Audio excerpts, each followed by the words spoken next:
Պարոն Ղազինյան, քանի որ անդրադարձակ նիստի վարմանը, տեսեք, վիրավորանքը ինքը սուբյեկտիվ բան չի, օբյեկտիվ բան է, վիրավորանքը, կարմիր գիծը, օրինակ ոչ մեկի մոտ հարց չի առաջանա, չէ, որ օրինակ ես ասեմ եւ բոլորս ասենք, որ չի կարելի այստեղ կանգնել եւ մեկին ասել այս սրիկ է, դա օբյեկտիվորեն վիրավորանք է։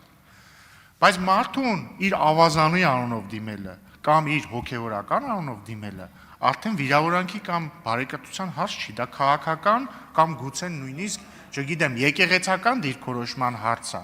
Եվ հետեւաբար դուք ասում եք օրինակ ամեն անգամ, երբ որ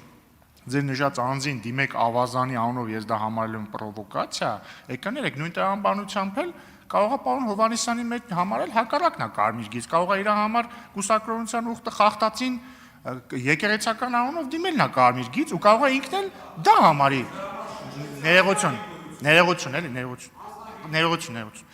Եվ հետեւաբար հիմա կարող է ստեղծվել իրավիճակ, որ օրինակ ձեր նշած անձին, երբ ամեն անգամ, երբ որ եկեղեցական անունով դիմեն, քաղաքացիական պայմանագիր խմբակցությունը, որը համարում է, որ ձեր նշած անձը կուսակրոնության ուխտը խախտել է եւ հետեւաբար իրան հնարավոր չի դիմել այդ անունով, դա էլ համարի պրովոկացիա։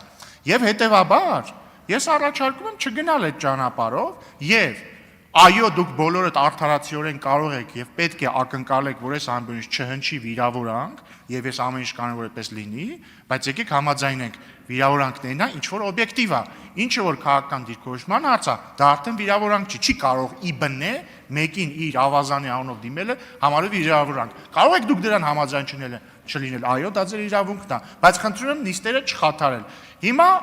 ես ինձ թվում է մեր դիրքորոշումը հստակ ներկայացրեցի նաև ինչպիսին կարող է լինել քաղաքացիական պայմանագրի պահվածքը։